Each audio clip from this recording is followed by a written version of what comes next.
Hello everyone, my name is Julian Valenzuela and this is my complaint assessment for Rappi. Rappi is a Latin American company that focuses on delivery and is headquartered in Bogota. It offers the service of delivering food, groceries, but also it has the ATM service. It offers clothes, gifts, and technology, and it also does simple personal tasks. It is very similar to Glovo or Deliveroo, which you might be familiar with. This is what happened with my complaint. I order groceries from one of the markets that is available in the app. When the order began, the buyer started adding products I didn't ask for. I asked him to stop through the chat. He told me it was an issue with the app, so I contacted support within the chat that is provided in the app. I didn't receive an answer from them. The buyer paid for the order with an overcharge of 50 euros. That order was marked as delivered, and so it was closed, closing also my chat with support. I had to then restart the process and wait 2 weeks before I could actually get a response from them via a call. This is the structure of the complaint. It first happened, as I mentioned, in the order chat. Here, I told them what was going on and I expected them to solve the issue before the order was finished. I then had to restart the process as the app closed my previous conversation with them. And then I had to talk to them through different channels because I was not receiving any response. So I had to write them through WhatsApp, through Instagram, and I finally came up with asking a friend that works at the company, and this was the only thing that worked for me. And as I said, 2 weeks later, I received the phone call. I just wanted to show you very quickly how it works. This is the interface the app uses for help. And what I wanted to mention here is that they're using heuristics to make it very hard for a person to complain or to ask for help.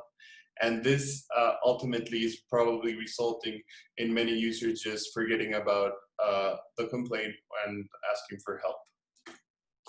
Here is the evidence. As you can see, I had a conversation with them through multiple mediums. As I mentioned, I used WhatsApp, I used Instagram, and as you can see, I also took a screenshot of the charge to show that the initial order was only 50,000 Colombian pesos, and then I was overcharged with 200,000 more. The service failure is just to mention that when everything happened, the main failure point was not receiving an answer from the start, because this would have stopped the whole problem. Service failure number 2 and number 3 are about similar situations, not receiving an answer from them when I wrote them through the help center, and then again not receiving an answer when I wrote to them in WhatsApp and Instagram. The failure number 3 is associated to not receiving a real reply from them. I was expecting an explanation. I was expecting a corporate so that I could feel like the process was actually finished. I think that if they managed to identify who is causing the problems, then they probably can stop it from happening to other users.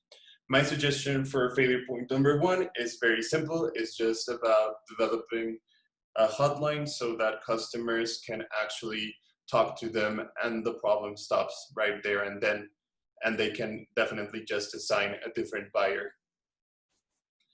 The chain of service, as I mentioned, that has a major problem that you just cannot call them through any telephone.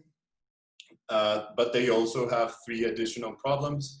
The first one being that support is decentralized, so it's not through one channel. So I don't think they can keep up with everything that's going on. Additionally, when they've closed the conversation, there's a reprocess for the user as the complaint has to start all over again.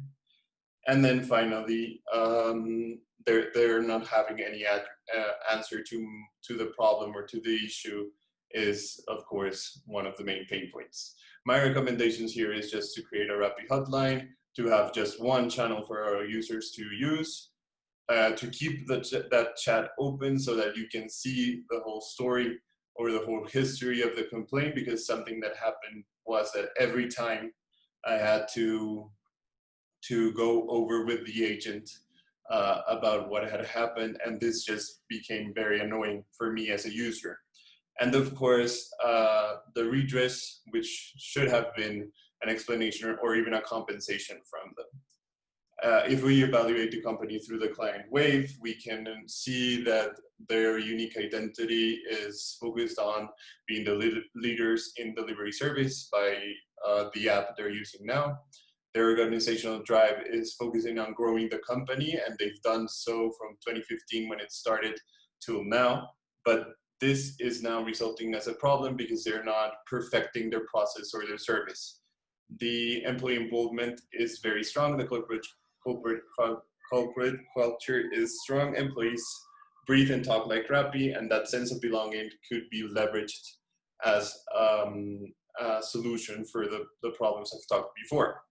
And interactions with customers, as I said before, are focused only on converting them to potential users, but not focused on keeping them as customers.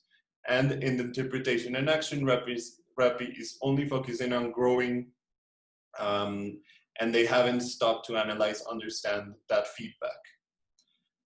If we go into more detail and focus only on the growth and feedback factors, we can see that if they could potentially stop that sense of growth and focus on a better service, they could stop users from leaving the app. Their satisfaction rate is very low right now.